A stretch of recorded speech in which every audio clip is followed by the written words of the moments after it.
For today, we are to continue factor theorem. Since we are done in remainder theorem, then let's move to factor theorem. Okay. Atong remainder theorem, no? Kaning, if pangitaon na to kay, ang remainder lang, so we use remainder theorem. And now, ari na punta sa factor theorem. Okay. If the polynomial, basin ma-confuse mo ha. Why we have f of x, okay, ano man siya no? 5x squared minus 7x minus 6 divided by x minus 2. Okay, I will show you. Our dividend, this equation, that is, it is shown as f of x. Muna siya na ay f of x. So, again, our dividend, or this equation, the dividend shows us the f of x. Then, our divisor here, our divisor is shown as x minus p. Muna itong divisor. Then, ang quotient nato diri, katong sa answer nato, ito ang answer, kay shown po na siya, o that it shows as the quotient of R, or the Q of R.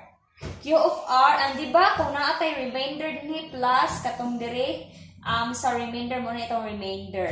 Okay? Diba?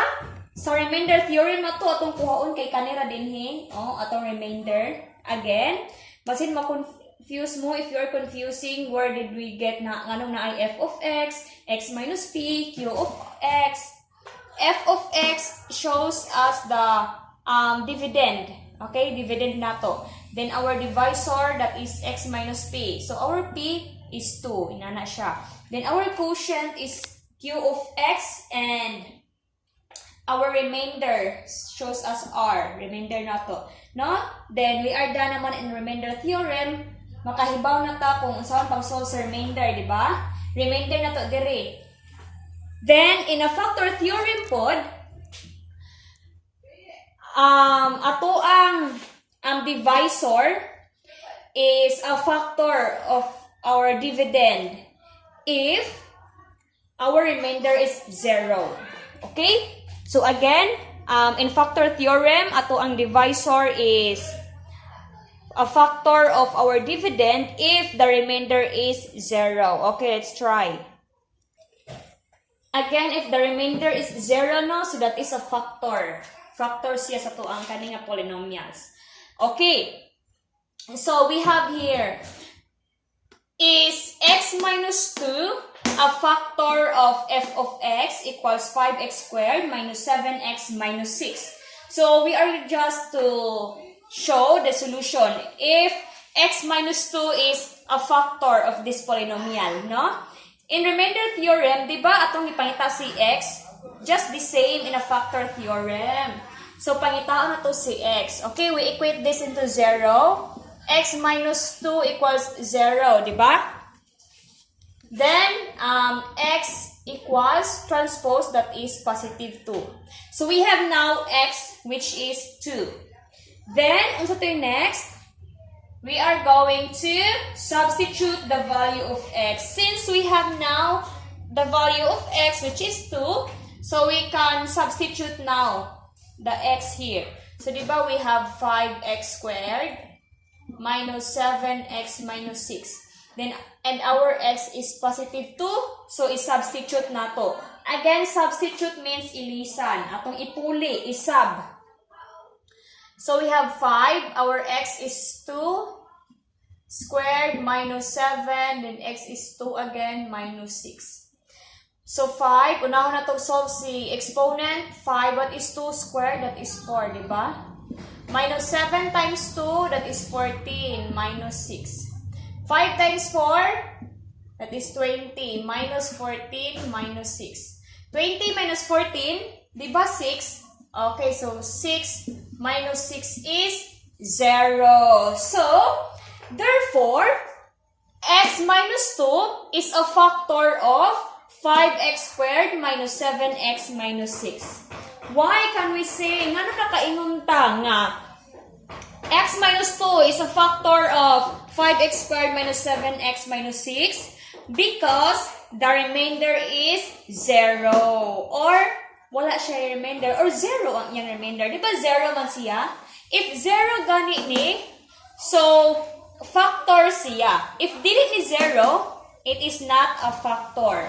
Okay? Nakuha ra, grade 10. Okay, I will show you another example for factor theorem.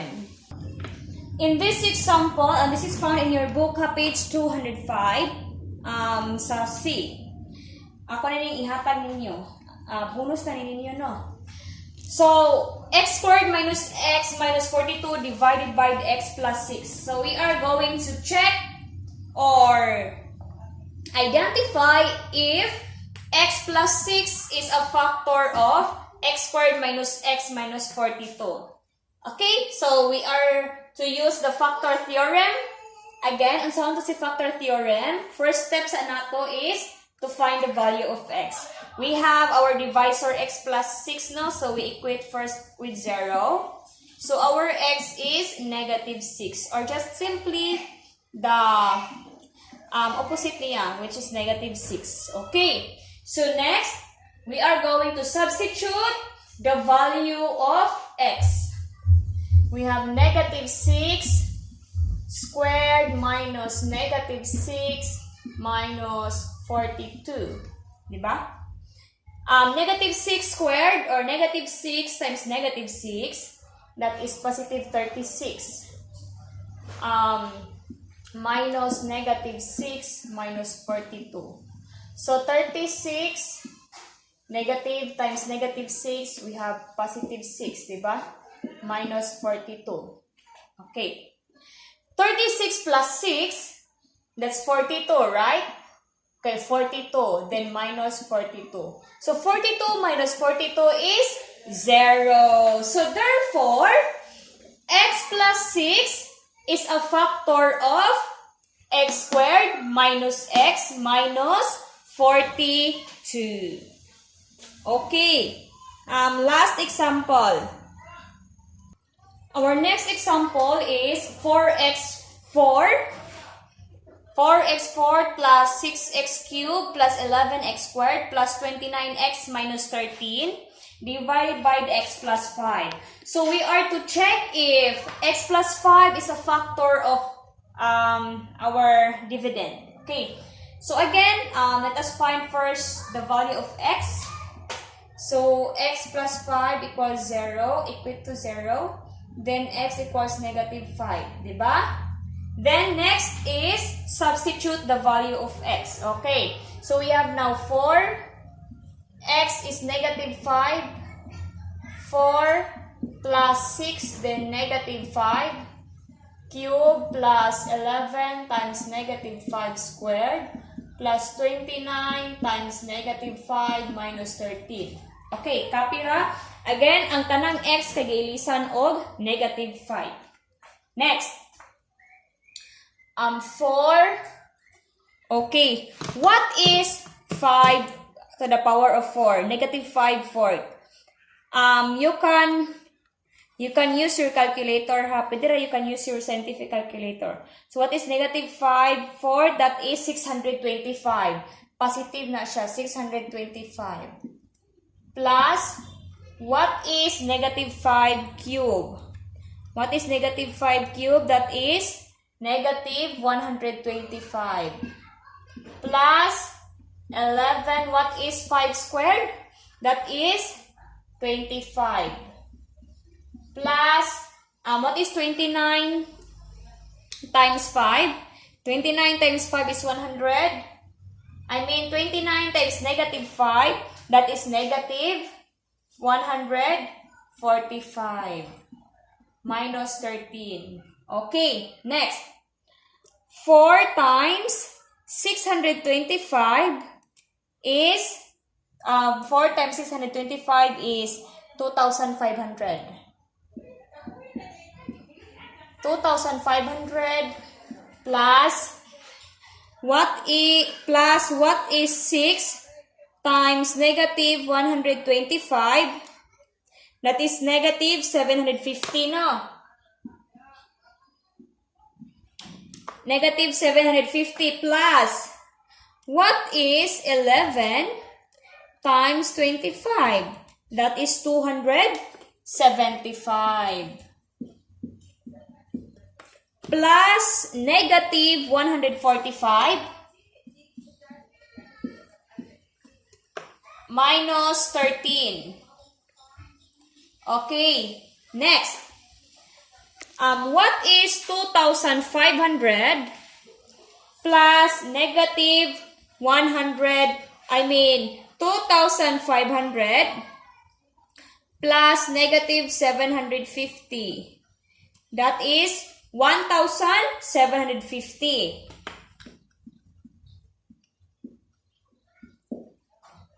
Plus 275 plus negative 145 minus 13.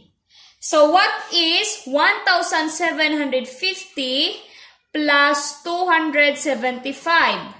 We have 2,025 plus negative 145 minus 13. So, 2,025 plus negative 145, that is 1,880, no? Minus 13. So, what is 1,880 minus 13? That is 1,867. Diba? Okay. So, our remainder is 1,867. So, x plus 5 is a factor of 4x4 plus 6x cubed plus 11x squared plus 29x minus 13. Factor ba siya si x plus 5 ani sa ato ang dividend? Dili no. Why? Dili siya factor.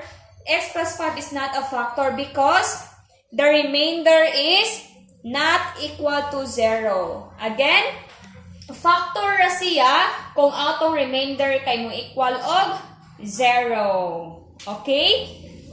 So, inana lang. Mura na siya sa remainder theorem. Mao ni ato ang remainder. Pagkuha sa remainder, maura nga process no. So, remainder theorem and factor theorem. But, ang remainder theorem kay kanilang remainder. Then, ang factor theorem kay if ang ato ang remainder is ma-equal og 0, so, factor siya. Okay? Sige.